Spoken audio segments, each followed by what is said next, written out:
This is Family Electric Ghost, and we're live on the air with Victoria Mensch. And this is the first time we're talking to you. You're a go-to guru for work-life harmony, and I want to welcome you to the Family Electric Ghost podcast. How you doing tonight? Thank you very much. I'm doing very well, and I'm really happy to be here today. Thank you for having me. So we want to let people know we do have your URL below atlantis.institute/retreat, and that will be fully clickable to anybody who wants to click on that. Not right now, but when the podcast is published. We're live on Facebook, YouTube, and Twitch right now. It will be on those platforms plus a bunch of other ones. But before we get into the heart of the interview, we always ask a couple of questions of any guest that's on the show. What motivates you, and why do you do what you do? Yes, so it's actually that's my passion project, burnout to harmony, and the motivated it. That my main motivation comes from my own personal experience and experience people around me. Burnout has really reached kind of epidemic proportion. I think our pandemic stay-in experience kind of helped to spread the proliferation of burnout. But the good thing about it is that people now recognize when they feel a certain way or they behave a certain way, it's like, oh, I must be in the burnout. So I personally had multiple experiences with burnout, which some of those were pretty drastic and made me do dramatic changes in my life. And I kind of went through that experience, and I helped other people to go from that burnout to kind of more harmonious and kind of happier way of approaching life. And that's what motivates me, really sharing my experience and helping other in the service for them to have a more positive outcome. Well, I think it's real important to kind of recognize when you're on the treadmill or on the hamster wheel. That a lot of us, our jobs kind of demand so much of us. Our Hmm. careers, Hmm. like demand a lot. If you're a surgeon, Right. you're an Hmm. attorney, you are tend to be what your job is. But Right. then Right. you're a human being, and then you have to balance. Okay, what are the things that you need to kind of handle for your life to have some kind of balance? Because Right. I Hmm. think some employers might not care if you have balance. They just want you to do the 120%. And then if you can't, they'll find somebody else. There's certainly there's some there's some circumstances that are like that, but I think what the good thing is that with that proliferation of burnout and really recognition of the state of a burnout, I think there is a recognition among the employers as well on the corporate level, is that it does not have to be kind of this state of well, now this person is not motivated or this person is unproductive, but there are ways to create the circumstances where you can be productive, you can be happy. So you kind of add that additional layer of measurement, I guess, or measurement of success that has to do with harmony. So, but you're right. I really like how you said it, that we're not our job. So one of the ways, when people come to me and we talk about burnout, one of the ways to really step out of that is to recognize that there is a job and there is me, right? And I'm a wholesome person. I'm not just my job. I'm not just my family. I'm not just my community. I'm not just myself. I'm a whole person. And being in harmony with all different parts of yourself, all different parts of your human experience, is that's where that kind of that sustainable way to approach your life. And that includes your work life. So that will actually make you more productive and remove that unnecessary layer of negativity and motivation and stress and so on and so forth. Does that Yeah, make sense? yeah, it makes a lot of sense to have the work life balance because a lot of times you have to set boundaries. Like a lot of times I've talked to a lot of therapists that are like, talking to people on a personal level therapy or couples therapy or whatever the level is. And it's kind of like you have to have boundaries. You have Mm-hmm. to know Mm-hmm. your own boundaries and know kind of other people's boundaries and kind of have situational awareness. and Right. there's some things like in my life, I'm a consultant, and I used to Mhm. be an employee. I used to be Mhm. one of these guys that was a road warrior. I'm in software design. Mhm. I Mhm. used to be on, it was kind of like, oh, we go and be an expat, be on a road warrior, be on the plane on Sunday, come back on Thursday, do it again. Right. And you were kind of like, even though the structure of the system, oh, you go on vacation, but you still, it was a very stressful type of environment. It Mhm. doesn't give Mhm. you a lot of ways to actually have work life balance when you're on the client site for 3 months Right. Right. or you're in a Mhm. foreign country for 2 years. Um, Mhm. so the idea is like I became a consultant so I could still have like this work life balance where, you know, part of the day I'm a software guy, the other part of Mhm. the day I'm a musician and I'm a podcaster. I do art, Mhm. and I Mhm. found a way to have balance in Right. this world where Yeah. you can still have your dream kind of Mhm. gig that you do for yourself, and then your other things that you're being more responsible of a person. So I'm not just a starving artist, but I Mhm. found a way to have a job and still Right. be an artist, which is like, Right. how can you do that? Because it's supposed to be like a starving artist. Right. Yeah, it's very interesting that you're talking about this because a lot of times when people are describing when they feel that they're in burnout, one of the common themes is that they feel that they don't have control over their time, over their life, right? So it's controlled by someone else. It could be an employer, it could be in relationship or circumstances or health, but they are out of control, right? So there are so many things that are coming at you and you're always in this reactive mode to whatever comes your way that you don't really that you kind of lose that sense of wholesome and sovereignty in this sense. So that one of the ways some people deal with that is what you mentioned. You become basically a master of your own time, right? So you decide how much of your time is spent, on the consulting for software projects, how much of your time is spent on the, creative projects and other pursuits that kind of um, what is it? Fill your soul, right, with joy and Yeah, passion. So that's one way to do that. It's possible to do that in the kind of W setting as well. So the boundaries, setting up those boundaries is equally important. And one way to do that is kind of realize what kind of value you bring to that company, and it's whether you're employed or it's your own company. What is the value that you create that nobody else can create? And judge your performance and judge your time spent doing that is really based on that value and not just the number of hours and minutes that you spend there. So a lot of people actually burn out that way. In the corporate setting, there is a lot of flexibility, especially now with the hybrid kind of approach on how you spend your time. A lot of people I using them. Maybe they don't know that they can choose it differently. Some people feel that if they're not, at the meeting at that time, then they can be perceived as failures. They have to take that 6 a.m. call, 5 a.m. call. I certainly did that in my days as well. So, and then you basically substitute, right? You substitute form for substance. I was on that 6 a.m. call. I did not need to be there. I did not really contribute other than my presence and my name on that whatever Zoom go Zoom ahead. chat room. I really did not contribute much. So once I started making those changes that I'm only going to be in the meetings where I can contribute, I can bring value, I believe, yeah. then you actually do bring value and it's more important. It gets noticed, you get your promotions, and you save time. You don't need to be in those unnecessary meetings.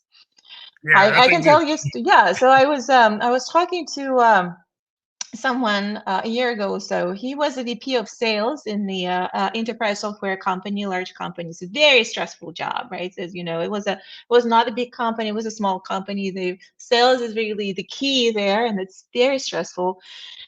So every end of quarter is like the end of the world, so on and so forth. And there were some changes in the company. They were already hiring some chief revenue officer, for example. So obviously, the writing is on the world, on the wall. They're probably, going to make some changes and write your position out. And yet, he insisted on going to this 4 a.m., 5 a.m. calls. But this is a surrogate activity. Why people do that based on fear, right? So it's really based on not fear. So if I'm not there, then they're going to write me off. But once you kind of start peeling this off and off, is this the real fear? Is this the fear based? And this is the right reaction to the fear that you have. Once you give yourself that room, that gap between stimulus and reaction, you can make different choices that can and will make your life more harmonious and more fulfilling. Yeah, I think it's important, being a musician, we deal with harmony and Right. dissonance and distortion. And I try to relate those concepts to like life because like if you're in a meeting Hmm. and you kind of feel like you're the like oddball, you're like the cog that doesn't fit, and you're like, but you start to realize like, do I actually really add value? Right? Hmm. Is Hmm. my opinion being listened to?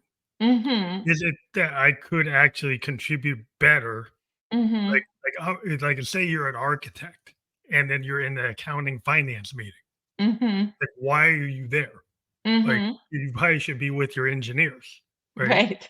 Because that's gonna add more value than to be in that meeting, right? So it's just to be in all the meetings, like you said, it doesn't actually add value to the overall organization just to Hmm. have somebody in all the meetings. Like, then are you better doing your architectural reviews Hmm. and looking at the future state and the Right. current state and doing analysis than Right. to be in a room just because you're on some board that everybody's supposed to be there. If it's like not a key decision for me to make, Hmm. Hmm. why am I there? Hmm. Um, Right. I think we can de-stress situations and try to optimize to like what is Hmm. it that you're actually good at. And I think the Great Resignation allowed people to see during COVID, did I really need to be on that plane from Sunday Right. to Thursday?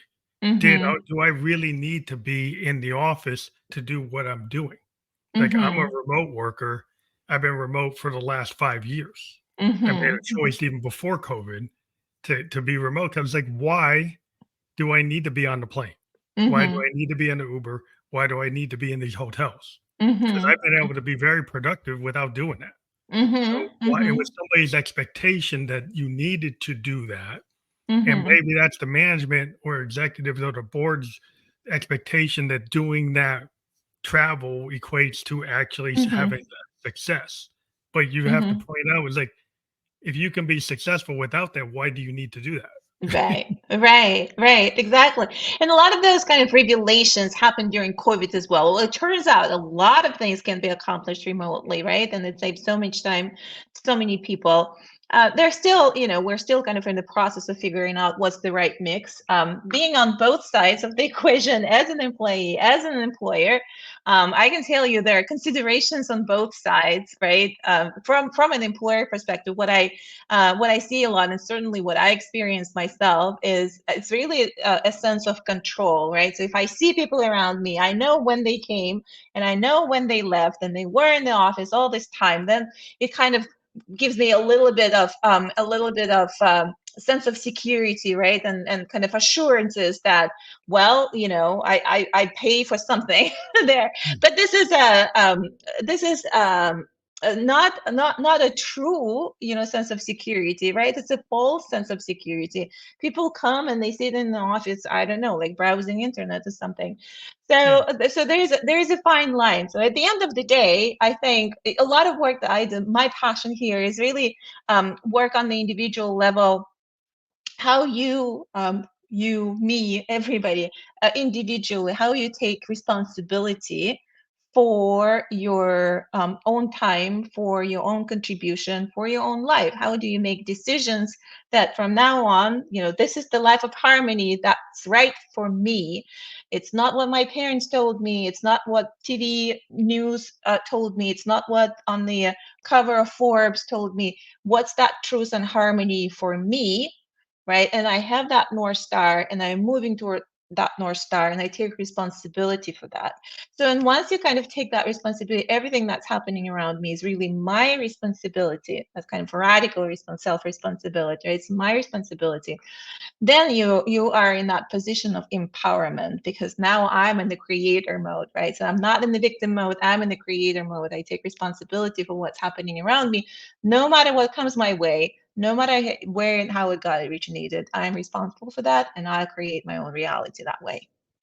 Yeah, because I think a lot of times it's about like your dedication to the effort.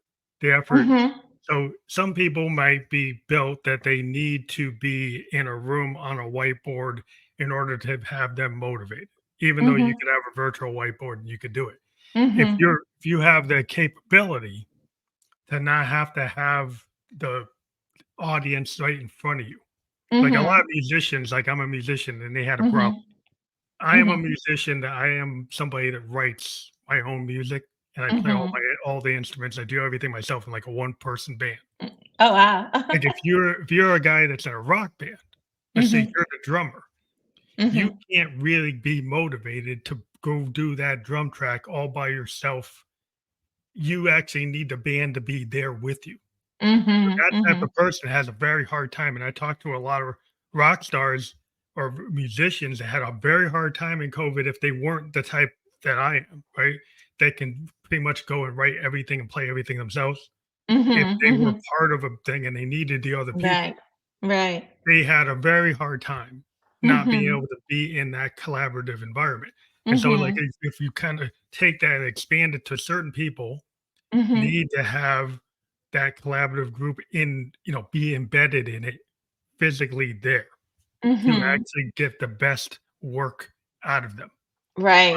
Right. And so if you have to kind of look in the mirror and know Mm-hmm. what type of person are you? Yes, Can you exactly. do that or can you not do it? And then you Yeah. have to like know, get that looking glass self and then make those decisions based on, Mm-hmm. do I want to strive to be able to do it or do I feel more comfortable being where I am? Mm-hmm. Mm-hmm. Mm-hmm. Right, right. And I totally agree with you. I really like how you put it.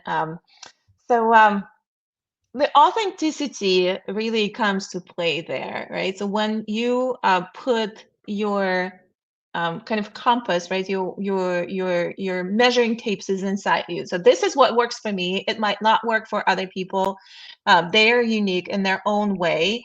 And I have my own measuring tape, and I'm going to kind of measure everything against that instead of what other people, whatever influences out there placed on me. So I think that's very powerful. It's very powerful exercise. Not a lot of people go through that exercise, but at the end of the day, um, that's the way to that sustainable, sustainable sovereignty, I would say, and sustainable harmony. Again, to repeat myself a little bit, so no matter what comes your way, no matter what external influences out there, no matter what conditions are there, like you are a rock, right? Mhm. Because you have that unshakable internal core that helps you to come back to that core and deal with anything. But you kinda gotta have a plan. Like, but sometimes not. Like, I run into people that are stream of consciousness type of artists. Yeah. So, I've Yeah. run into authors that actually do better if they don't build the world, and kind of Mhm. they kinda let it happen in a kind of Mhm. dream, like Mhm. in a wake dream. Like, they Mhm. find the muse and they just go, and then they Mhm. go back and fix it, but they kinda just, like, go into a flow state. Other people Right. have to be very kinda pre-engineered.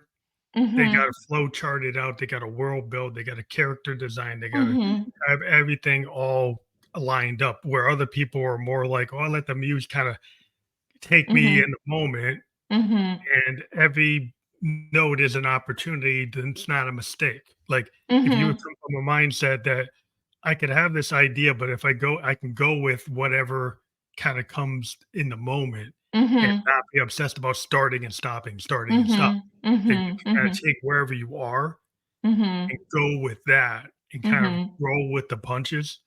Some Right. people aren't really built that way. They Yeah. gotta know what's gonna happen, which you never Mhm. really know everything's happening. They wanna know Exactly. as Exactly. much as about what's gonna happen as possible.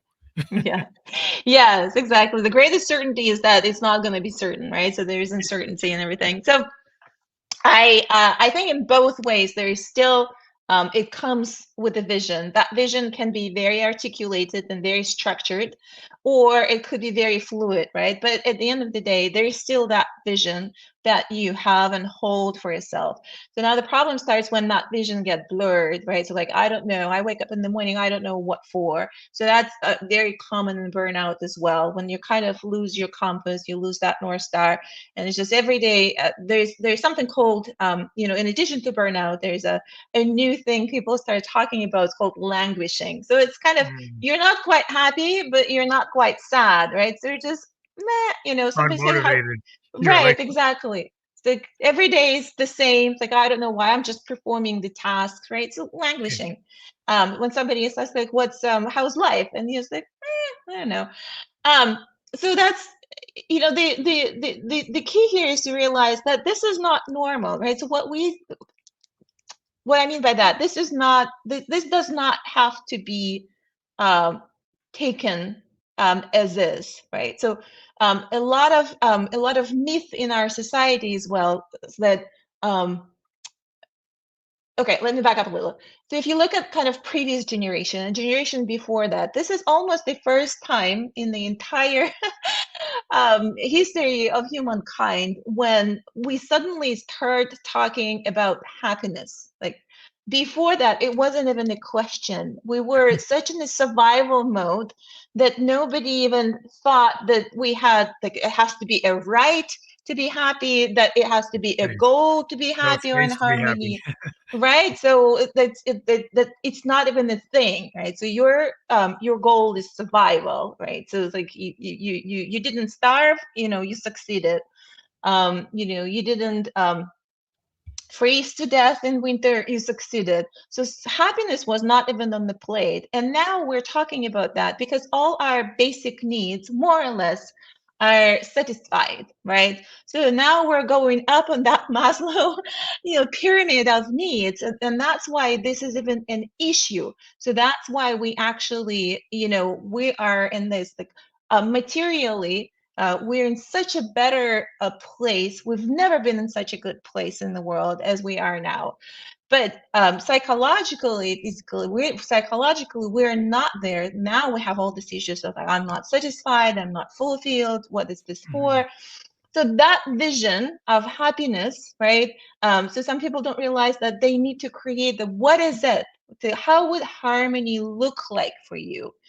And how harmony looks like for me, how harmony looks like for you, how harmony looks like for person next to me is can be different. It's totally individual, but it's an exercise, right? So how does it look like? How does it feel like? How does it taste like? How does it smell like?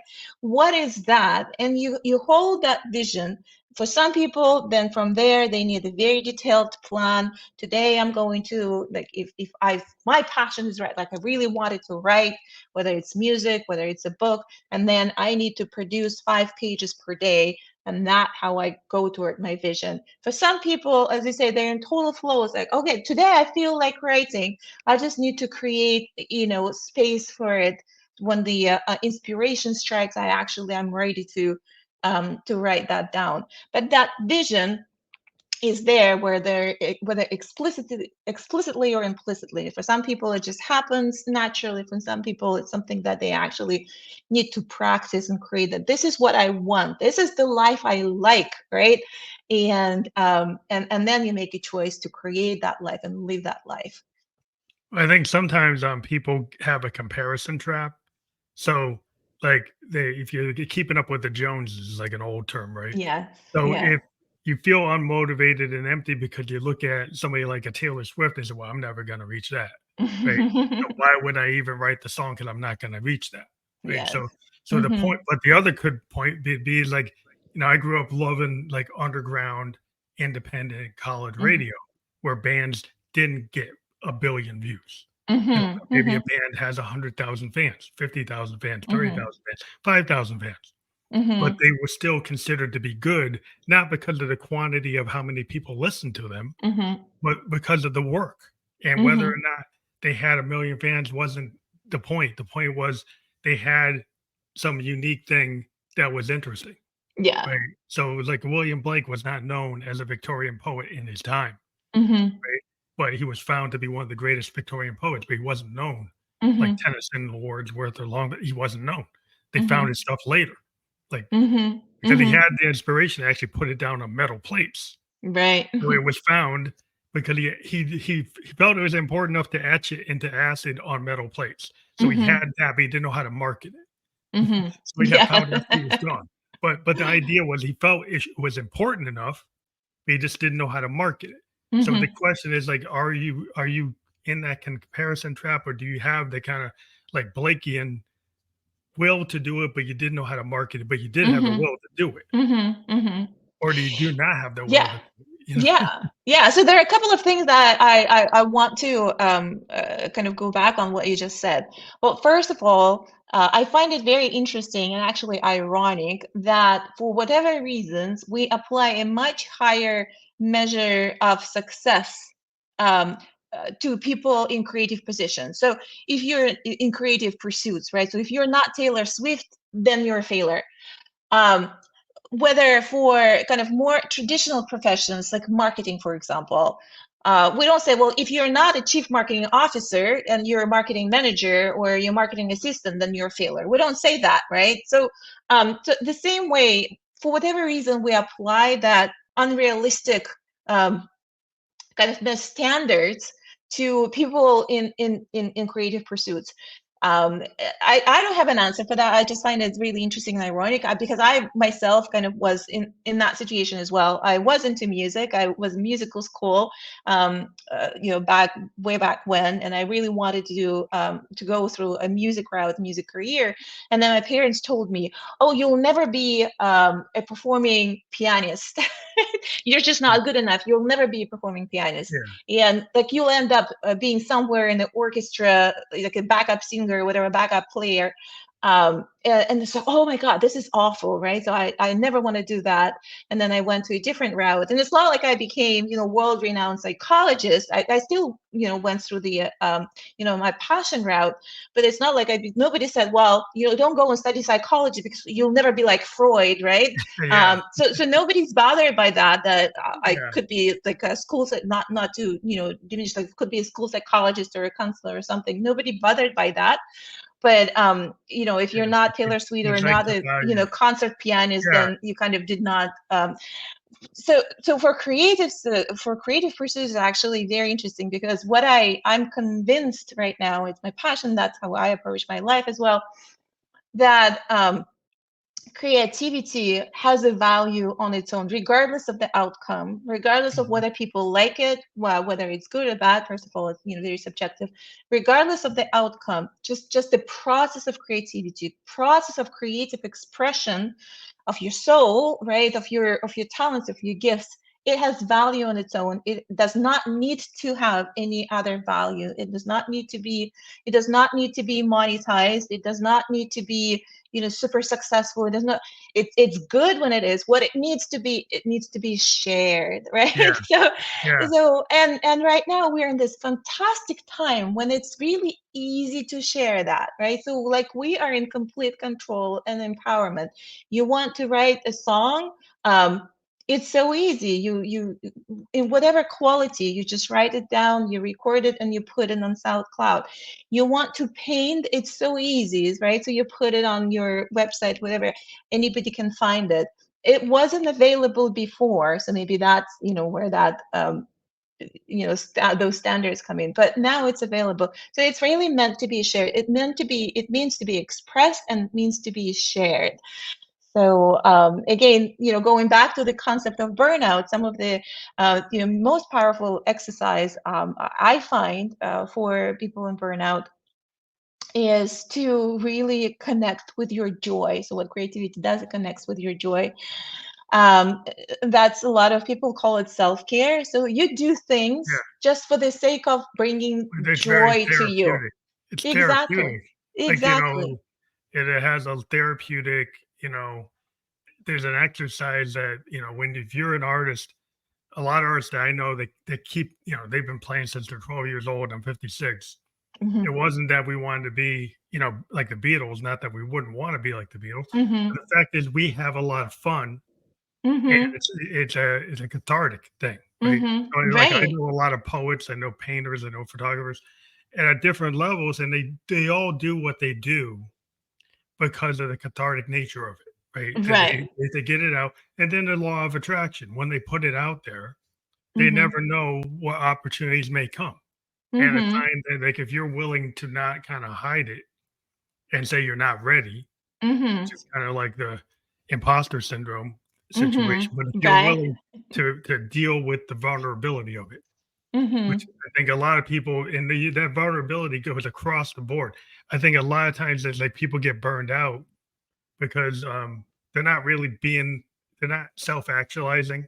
They kind of Yes. phoning it in, Hmm. and then they get Hmm. a breaking point and they really want to do something else, but there's a lot of fear about, like, Right. oh, everybody's gonna hate it. Right. A Right. lot of artists are like, not that we don't care about the feedback, Hmm. but the feedback is the process, is part of the Hmm. process, and you have to Hmm. kind of deal with the good and the bad, Hmm. and then the in Hmm. between. And Yeah. if you have to open yourself up to that, some people are so kind of fearful or insecure, they have a hard time opening themselves up to that feedback loop. Right, right. But as you said, it's so cathartic, right? So that creative expression, yes, there's fear. One of the fundamental fears that we have is a fear of rejection. So I put my heart and soul into this, right? And somebody says that it's not good. So I fear that I'm not loved, I'm rejected, I'm not loved, and so on and so forth. So from that point of view, it is therapeutic. Just to go over it, to come over that trauma, which helps in so many different areas of life. But again, just the pure expression, even you don't, you start from something, right? So even if you don't share, just expressing yourself this way, through painting, through music, through writing, whatever that creative pursuit is, just creating, just expressing yourself this way, that helps to unleash so much. It helps to unleash that joy that's within you, and that just like you do things for nothing else but for the joy of it. So you prioritize that joy in your life. You say, okay, instead of washing dishes, now I'm going to go and dance, right? Because Yeah, I want it, because it brings me joy, not because somebody pays me for it, not because it's needed, not because it's exercise, I want to burn some calories. No, it just brings me joy. So what it does, it actually it's a way to prioritize yourself, and to give validity, to validate your desires and prioritize your joy. And what it also does, now that you put a little bit of time every day to create that joy, it replenishes your energy, right? So now with that renewed energy, you bring that energy to others around you. That's how you create change. That's how you can be more productive. That's how you can do more things in life, because you replenished your energy. And that's completely, again, within your control. This is one that why self-care is so powerful, is that it really does not depend on anything else, on anybody else out there. No matter what's going on in the world, you make a decision what it is that brings you joy at this point in time, and you perform that activity, and that's how you replenish energy. And that's one of the ways to get out of the burnout as well. It's like, look at your story, for example. I said, well, I'm going to create this container for myself where some blocks of time are dedicated to consulting in software, and some blocks of time are actually dedicated to music and to creativity and podcasting. That's something that replenishes that energy, right, and gives me that um, that joy, that happiness, and the sense of fulfillment. I think you got to give you things yourself like goals and things that are worth like having the day. Because I've met a lot of people that are kind of in the grind of their 9 to 5 or their work, Hmm. and they're not thinking about like their well being. They kind of Hmm. like maybe kind of just getting by, even though in this Right. world we have a lot of great things that we have, but some Hmm. people are they maybe take for granted, Hmm. that there's this kind of base level of living. But Hmm. if you Yes. don't give yourself like lofty goals or things that can bring excitement or happiness or just Yeah. curiosity, and Hmm. then you've got, you get melancholy, you get Yeah. depression. We have Hmm. like a lot of people. There's like an epidemic of depression Hmm. because people have not been able to figure out where to get into their passions, or their passions Yeah. were kind of Hmm. stomped out of them as Yeah. a kid to say, "Oh, you can't think about that. You got to think about this." And Hmm. so then, if they can't find anything to be happy about, anything to have any kind of fun, and then their Yeah. well-being is like wrapped up in this kind of downward Right. effect, right? So Right. how do you balance that your nutrition, your spiritual self, Hmm. your bodily health? Um, it's all kind of, I'm a Buddhist. There's a lot of balance. Like you got to have Yeah. good nutrition, got to have a good Hmm. mental state, good like spiritual state. And if anything's out of balance, then you can kind of feel it, right? Hmm. And a lot of people kind of go on and they don't really do the self-assessment Right. as Hmm. they're like, oh, my body's in balance, Yeah. but my heart and my soul aren't in balance. Hmm. Hmm. You could Hmm. have like perceived on the outside, you could look perfectly fit. Hmm. Your mental state is terrible, Right. right? And Right. so then, like you're out of balance, but you might not look Hmm. so. And so Yeah. you might be able to put on a face that Hmm. you're looking great and you're not. Right. Yeah.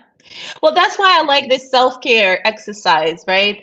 You have to start somewhere. I think a lot of people actually get overwhelmed. It's like, okay, everything is out of balance, so I'm not doing anything at all, right? So I'm just going to continue. I'm holding this together as much as I can, so I'm just going to continue. This is my comfort zone now. So that's why I like kind of starting with self-care because it does several different things. But the way to approach this, I like to approach it this way. You put on the list. 20 things that you like to do, just for the sake of doing it, right? So, not because, again, not because it's useful, not because it saves you time, not because it, fulfills some other people request or, it returns on, investment or something. You put the list of things that just for pure joy of it, they just bring you joy. That's why you put them on that list. So, usually what happens is that this simple exercise, simple but not easy. So the simple exercise, when I did it for the first time, I was in that burnout mode, and I did this exercise. For me, it took me 2 weeks to complete. So I stopped at number three, and at number three, like, this is it. I don't know what brings me joy anymore. I don't know what I want to do. I forgot, right? So that goes to what you were talking about. A lot of people are just in the grind. So it takes an effort, and it takes kind of a conscious decision to do this, and it's a practice. Like you don't need to you contemplate too much what it is for and why and what's the bigger meaning of that. It's behavioral exercise. So you put a list of 20 things, and sometimes it makes sense to say, well, what was it that I liked to do when I was 7 years old, right? So what brought me joy then? What was it that I liked to do when I was 18? What was it that I liked to do before I got into this job, before I had a family, before I had all these responsibilities, before this and that, and that's how you complete the list. And some of those things can be really, big, time intensive. Some of those things can be really small, and so it's important throughout the day to ask yourself some questions. The question is, how do you feel, and what do I want? And that's, again, that's how you kind of get into the habit of feeding yourself, your mind, body, and spirit. You're feeding with joy, right? So prioritizing that joy, and then you have this 20 list of activities, and you schedule them. So that's the next step. It's not that it's one thing to complete that list, and the second step is you actually schedule three of them, every day. You put them on a calendar. I don't know about you, but I live and die by my calendar. If it's not on my calendar, it doesn't exist. So I put them on my calendar. So like, I don't know, 12:05, I go outside and for 5 minutes I sit on my balcony and I read the book. That's my self-care. And you can find 5 minutes. If it's 1 minute, you can find 1 minute. So what's the important part is to take that action and say, I do it for myself because I'm worth it. Because I'm worth it, because it's important. My well-being, my happiness, my enjoyment is important. And I do it, I create, I carve out that minute. That minute replicates into so much energy that actually frees up at least 30 minutes of your time. More than that, what I find is that now I really get into this habit. So what I find, if I feel angry, if I feel frustrated, if something happens and I feel sad, the first thing I go to is like, well, how is my self-care? I don't go like, well, why did this person this way? Why did this happen? Why is like the universe is so unfair to me? The first thing I go to is like, how is my self-care?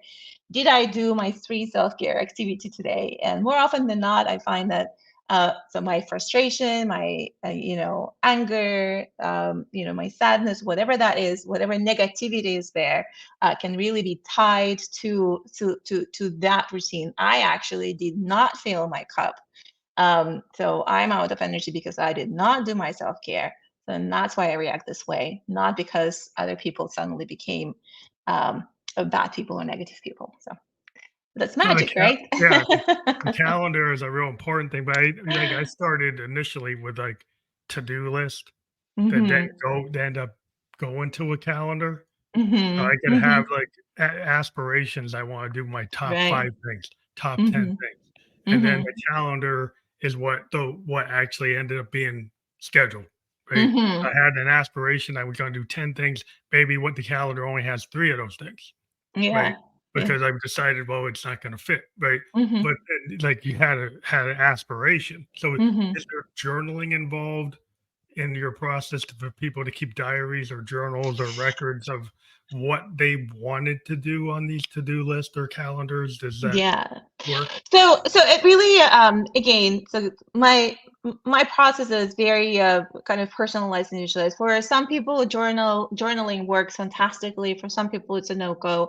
I myself, I'm somewhere in the middle, but I certainly met people in my practice that said like journaling was really a breakthrough for them. But there is some writing involved, right? So you want to write things down, and you want to actually. What I found is that's much easier, much more effective to write it with your hand, not type it on the computer. It's just a better kind of hand to brain Yeah, you remember connection. it. Yeah, your connection that's going because it's kind of a physical memory as well, right? Your tactile memory. So it's really nice.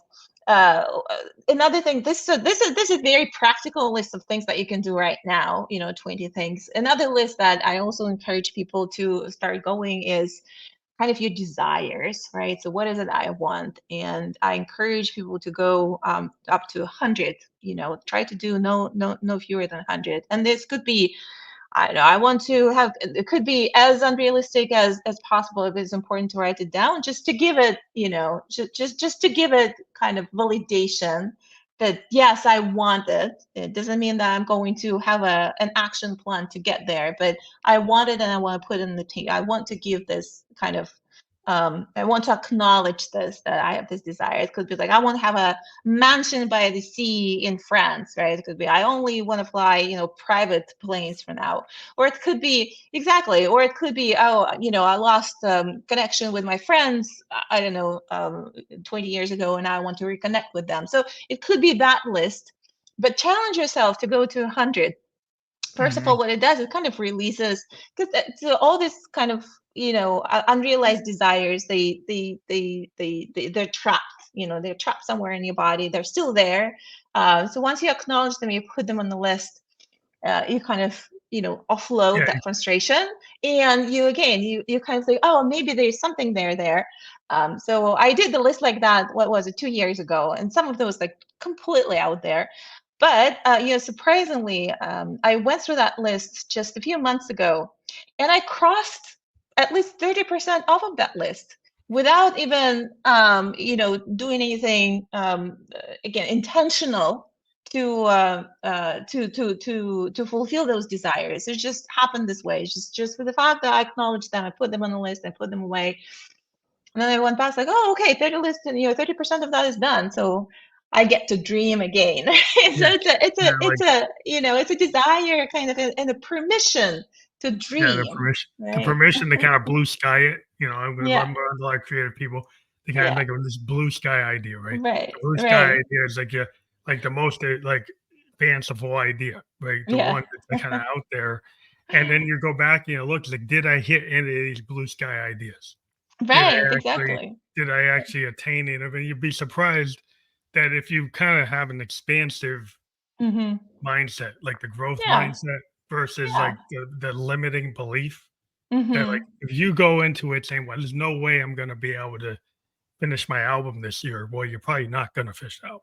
Right, You're not if you exactly. say the same thing about your novel or your painting, then you're probably not Yeah, gonna finish it. But yeah, if you blue sky it and say like, "Hey, I would like to do 5 paintings. I'd like to yeah. do 5 tracks." Hmm. Right? And I mean, maybe even like you shouldn't say you want to do 50.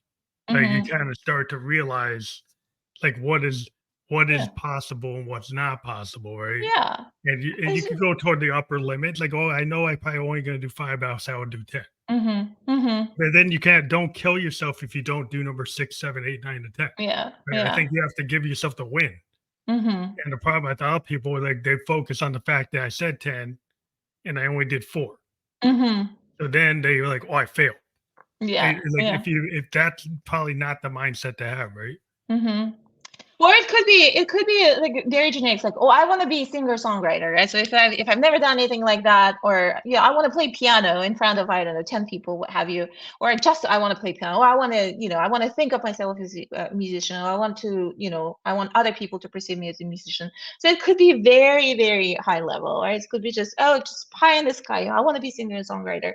So that actually what happened to me. I was like, I want to be singer and songwriter, and I left it out there on that list. And then when opportunity kind of just step in, now I do have a song, right? It's like, oh, I didn't know that. I didn't know that could have happened, but it did. And I'm happy that I went through that process. It's not like I dedicated all my time and now I'm building a career. But for me, it was more of a creative expression, and it kind of manifested itself in the song, which I'm very happy about. So things like that, right? Yeah. And some of those, like, I want to visit Peru one day or something like that. And it Yeah, you doesn't mean give that, yourself that blue sky right, idea. Like, right, I wanna right, travel, I wanna go to Japan. right. And I want to then go to the moon. Why not? Like, yeah, if it came to your mind, just give but it you never permission know to. if in 10 years, that might not be so unbelievable. Exactly. Just give it permission to exist. Just acknowledge, like, oh, this is something that crossed my mind. And when you do a list of 100, let me tell you, I mean, it's not that easy to complete either, because like you run out of steam on by 25th. Are there, like, some key lessons learned in the process of overcoming burnout that I know Hmm. you've created your program, you have a retreat, you have this like these ideas about strategies on how to Right. prevent it. Hmm. Through all the work you've done, could you kind of distill it Yeah. to maybe 3 key lessons learned? Right. Yeah, Right. I So mean, I usually talk about two levels of a burnout. One is the stress management techniques, right? And those, like, your breathing techniques, your movement, your meditation. So something to calm down your nervous system and switch from a fight or flight mode to a rest and digest mode. So all our purposeful actions, all our actions with awareness and goal settings and all of that is really happening in the rest and digest mode, right? So you want to switch that and kind of, calm down your nervous system. And the second level is making those changes on the mindfulness and the mindset level of how you build the processes for those sustainable changes toward the new life of harmony and toward the balance and toward fulfillment. And those we touched a little bit about. So that's the self-care practice, your gratitude practice, your embodiment practices, alignment between body, mind, and spirit. Like we completely neglect our connection between mind and body. We're all mind, very little body. So the alignment with that, the wisdom in the body, so those practices. So, and it is a practice. So that's what I want to emphasize. This is not something that you do once. This is a practice. Like you train those muscles. It is a practice. It is a kind of a blueprint, and that practice individual for different people because we have different desires and different gifts and all that. So the retreats that we do and the link that you have at the bottom of the screen here, it's actually to accelerate that process. So the retreat is in Bali.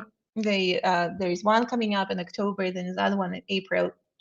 So it basically accelerate that. You come to Bali for 5 days, 6 nights, and we go through these practices through that model to reset, rejuvenate, and reignite your passion for life. We go through these practices, embodiment practices, mindfulness practices through workshops.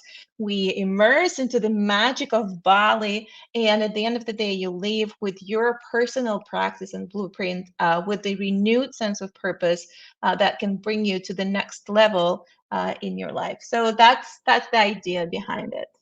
Well, that's a really, yeah, Bali in itself is rejuvenating. So you kind of pick the right setting, and then you have a methodology and a practice.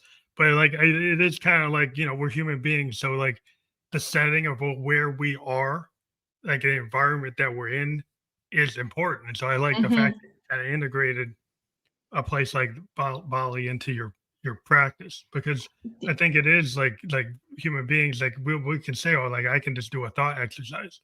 But if Hmm. you're actually in an environment with a thought exercise and then a Right. practice, Right. then it's like if I have like it's like triple threat, all Yes. those things coming together. But Yeah. I want to thank you again for being on the show. I do have another interview coming up, but I want to remind people to click that link, as you indicated, Atlantis.institute/retreat. We'll link you to signing up for that Bali experience, right? Yes, yes. And if you have questions there's a link there to kind of, book a call with me so I can answer more questions about anything actually about the retreat or, burnout to harmony or just That's awesome. I do chat. appreciate like all the knowledge that you've been able to convey to us today about the ideas about burnout and different strategies and ways that you can overcome it. And I think it's always exciting to talk to people who have different mindsets and different points of view. That's what we do, the podcast. And I do appreciate that you took the time to be on the Family Electricos podcast. As I said, we were live on Twitch, YouTube, and Facebook. That link will be fully clickable on those platforms as soon as we're off the air. And then we're going to be on all the major platforms, on podcasting platforms like Apple and Spotify, Amazon, a bunch of other ones by tomorrow. And we'll send you a landing page for people to just check it out on whatever platform they feel comfortable on. But thank you again for being on the show. Thank you very much. Very happy to be here. Have a good night.